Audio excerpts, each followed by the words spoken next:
Vintage Lit. Today, we will be reading The Wizard of Oz by L. Frank Baum. Dorothy lived in the midst of the great Kansas prairies, with Uncle Henry, who was a farmer, and Aunt Em, who was the farmer's wife.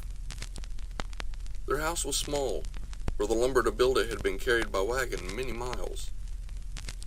There were 4 walls, a floor and a roof, which made one room, and this room contained a rusty-looking cooking stove and the beds. Uncle Henry and Aunt Em had a big bed in one corner, and Dorothy a little bed in another corner. There was no garret at all, and no cellar, except a small hole dug in the ground called a cyclone cellar, where the family could go in case one of those great whirlwinds arose, mighty enough to crush any building in its path. It was reached by a trapdoor in the middle of the floor, from which a ladder down led into a small, dark hole. When Dorothy stood in the doorway and looked around, she could see nothing but the great prairie on every side.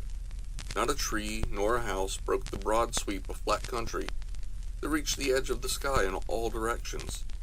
The sun had baked the plowed land into a gray mass, with little cracks running through it. Even the grass was not green, for the sun had burned the tops of the long blades until they were the same gray color to be seen everywhere. Once the house had been painted, but the sun blistered the paint, and the rains washed it away, and now the house was as dull and gray as everything else. When Aunt Em came there to live, she was a young, pretty wife. The sun and wind had changed her too. They had taken the sparkle from her eyes, and left them a sober gray. They had taken the red from her cheeks and lips, and they were gray also. She was thin and gaunt, and never smiled now. When Dorothy, who was an orphan, first came to her, Aunt Em had been so startled by the child's laughter that she would scream and press her hands upon her heart whenever Dorothy's merry voice reached her ears, and she still looked at the little girl with wonder if she could find anything to laugh at. Uncle Henry never laughed. He worked hard from morning till night, and did not know what joy was. He was gray also, from his long beard to his rough boots, and he looked stern and solemn, and rarely spoke. It was Toto that made Dorothy laugh, and saved her from growing as gray as the other surroundings. Toto was not gray. He was a little black dog, with long silky hair and small black eyes that twinkled merrily on either side of his funny wee nose. Toto played all day long, and Dorothy played with him and loved him dearly. Today, however, they were not playing. Uncle Henry sat upon the doorstep and looked anxiously at the sky, which was even grayer than usual. Dorothy stood at the door with Toto in her arms, and looked at the sky too. Aunt Em was washing dishes.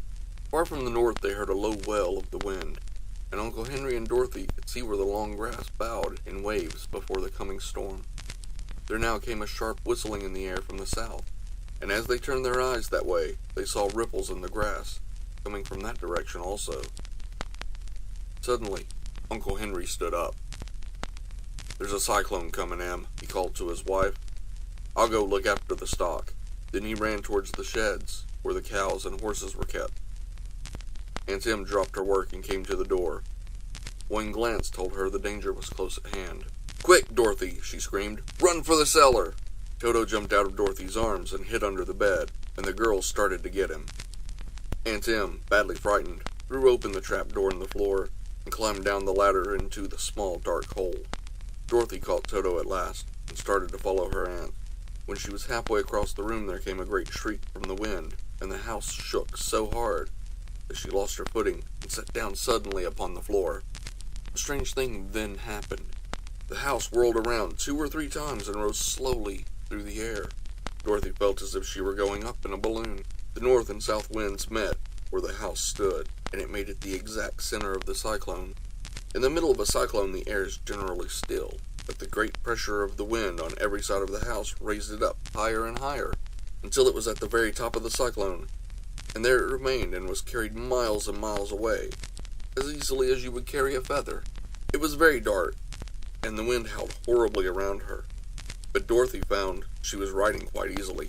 After the first few whirls around, and one other time when the house tipped badly, she felt as if she were being rocked gently, like a baby in a cradle.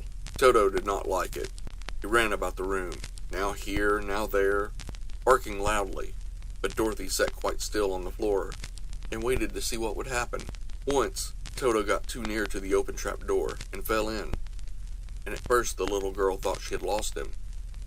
But soon she saw one of his ears sticking up through the hole, for the strong pressure of the air was keeping him up so that he could not fall. She crept to the hole, caught Toto by the ear, and dragged him into the room again, afterwards closing the trapdoor so that no more accidents could happen. Hour after hour passed away, and slowly Dorothy got over her fright, but she felt quite lonely, and the wind shrieked so loudly about her that she nearly became deaf. At first she had wondered if she would be dashed to pieces when the house fell again, but as the hours passed and nothing terrible happened, she stopped worrying and resolved to wait calmly and see where the future would bring her. At last she crawled over the swaying floor to her bed and lay down upon it, and Toto followed and lay down beside her. In spite of the swaying of the house and the wailing of the wind, Dorothy soon closed her eyes and fell fast asleep. She was awakened by a shock, so sudden and severe that if Dorothy had not been lying on the soft bed, she might have been hurt. As it was, the jar made her catch her breath and wonder what had happened, and Toto put his cold nose into her face and whined dismally. Dorothy sat up and noticed that the house was not moving, nor was it dark, for the bright sunshine came in at the window, flooding the little room. She sprang from her bed, and with Toto at her heels, ran and opened the door. The little girl gave a cry of amazement and looked about her, her eyes growing bigger and bigger at the wonderful sights she saw. The cyclone had set the house down very gently, for a cyclone, in the midst of a country of marvelous beauty. There were lovely patches of green sward all about, with stately trees bearing rich and luscious fruit. Banks of gorgeous flowers were on every hand, and birds with rare and brilliant plumage sang and fluttered in the trees and bushes. A little way off was a small brook, rushing and sparkling along between green banks, and murmuring in a voice very grateful to a little girl who had lived so long on the dry, gray prairies. While she stood looking eagerly at the strange and beautiful sights, she noticed coming towards her a group of the queerest people she had ever seen. They were not as big as the grown folk she had always been used to, but neither were they very small. In fact, they seemed about as tall as Dorothy, who was a well-grown child for her age, although they were, so far as looks go, many years older. 3 were men and 1 a woman, and all were oddly dressed. They wore round hats that rose to a single point, a foot above their head, with little bells around the brims that tinkled sweetly as they moved. The hats of the men were blue. The little woman's hat was white, and she wore a white gown that hung in pleats from her shoulders. Over it were sprinkled little stars that glistened in the sun like diamonds. The men were dressed in blue, of the same shade as their hats, and wore well-polished boots with a deep roll of blue at the tops. The men, Dorothy thought, were about as old as Uncle Henry, for 2 of them had beards. But the little woman was doubtless much older. Her face was covered with wrinkles, her hair was nearly white, and she walked rather stiffly. When these people drew near the house where Dorothy was standing in the doorway, they paused and whispered amongst themselves, as if afraid to come farther. But the little old woman walked up to Dorothy, made a low bow, and said, in a sweet voice, "You are welcome, most noble sorceress, to the land of the Munchkins. We are so grateful to you for having killed the Wicked Witch of the East, and for setting our people free from bondage." Dorothy listened to this speech with wonder. What could the little woman possibly mean by calling her a sorceress, and saying she had killed the Wicked Witch of the East? Dorothy was an innocent, harmless little girl, who had been carried by a cyclone many miles from home, and she had never killed anything in all her life. But the little woman evidently expected her to answer, so Dorothy said, with hesitation, "You are very kind, but there must be some mistake. I have not killed anything." "Your house did, anyway," replied the little old woman with a laugh, "and that is the same thing. See," she continued, pointing to the corner of the house. "There are her 2 toes, still sticking out from under a block of wood." Dorothy looked, and gave a little cry of fright. There, indeed, just under the corner of the great beam the house rested on, 2 feet were sticking out, shod in silver shoes with pointed toes. Oh dear," cried Dorothy, clasping her hands in dismay. "The house must have fallen on her. Whatever shall we do?" "There's nothing to be done," said the little woman calmly. "But who was she?" asked Dorothy. "She was the Wicked Witch of the East, as I said," answered the little woman. "She has held all of the Munchkins in bondage for many years, making them slave for her night and day. Now they are all set free, and are grateful to you for the favor." "Who are the Munchkins?" inquired Dorothy. "They are the people who live in the land of the East, where the Wicked Witch ruled." "Are you a Munchkin?" asked Dorothy. "No, but I am their friend, although I live in the land of the North. When they saw the Witch of the East was dead, the Munchkins sent a swift messenger to me, and I came at once. I am the Witch of the North." "Oh, gracious!" cried Dorothy. "Are you a real witch?" "Yes, indeed," answered the little woman. "But I am a good witch, and the people love me. I'm not as powerful as the Wicked Witch was, who ruled here, or I should have set the people free myself." "But I thought all witches were wicked," said the girl, who was half frightened at facing a real witch. "Oh no, that is a great mistake. There were only 4 witches in all the land of Oz, and 2 of them, those who live in the North and the South, are good witches. I know this is true, for I am one of them myself, and cannot be mistaken. Those who dwelt in the East and the West were indeed wicked witches, but now that you have killed one of them, there is but one wicked witch in all the land of Oz, the one who lives in the West." "But," said Dorothy, after a moment's thought, "Aunt Em has told me that the witches were all dead, years and years ago." "Who is Aunt Em?" inquired the little old woman. "She is my aunt, who lives in Kansas, where I came from." The Witch of the North seemed to think for a time, with her head bowed and her eyes upon the ground. Then she looked up and said, "I do not know where Kansas is, for I have never heard that country mentioned before. But tell me, is it a civilized country?" "Oh yes," replied Dorothy. "Then that accounts for it. In the civilized countries, I believe there are no witches left, nor wizards, nor sorceresses, nor magicians. But you see, the land of Oz has never been civilized, for we are cut off from the rest of the world. Therefore, we still have witches and wizards amongst us." "Who are the wizards?" asked Dorothy. "Oz himself is the great wizard," answered the witch, sinking her voice to a whisper. "He is more powerful than all the rest of us together. He lives in the City of Emeralds." Dorothy was going to ask another question, but just then the Munchkins, who had been standing silently by, gave a loud shout and pointed to the corner of the house, where the Wicked Witch had been lying. "What is it?" asked the little old woman, and looked and began to laugh. The feet of the dead witch had disappeared entirely, and nothing was left but the silver shoes. "She was so old," explained the Witch of the North, "that she dried up quickly in the sun. That is the end of her. But the silver shoes are yours, and you shall have them to wear." She reached down and picked up the shoes, and after shaking the dust off of them, handed them to Dorothy.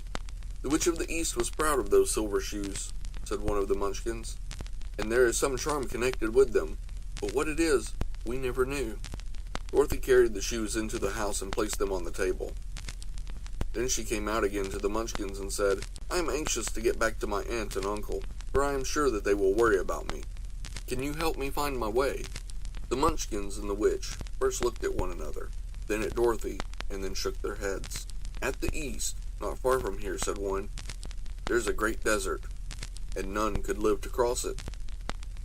"It is the same to the south," said another, "for I have been there and seen it. The south is the country of the Quadlings."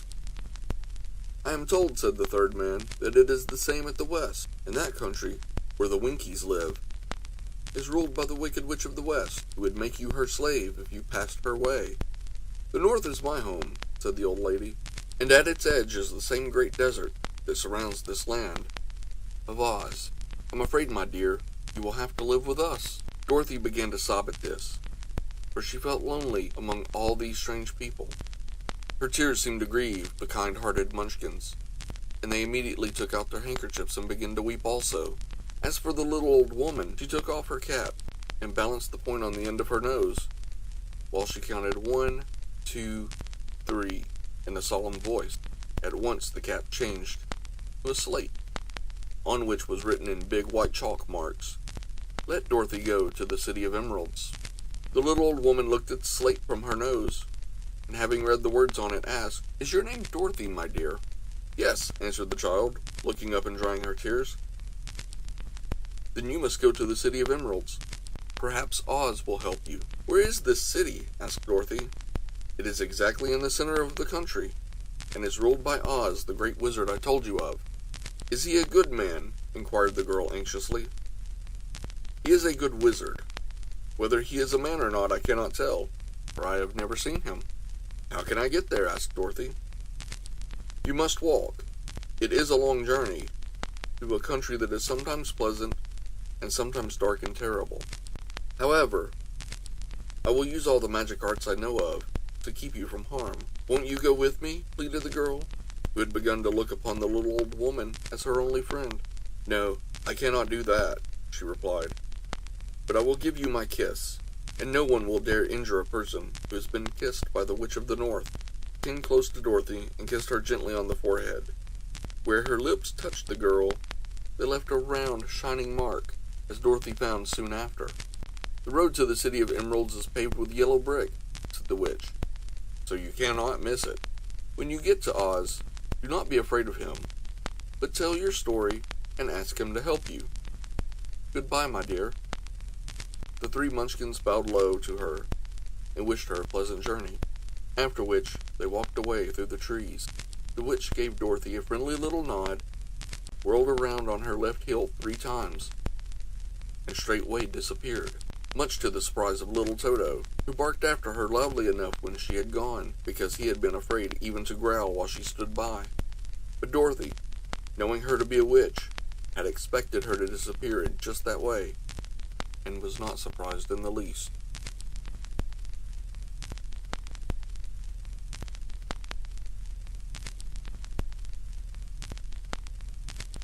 Thank you for joining me today for this episode of Vintage Lit.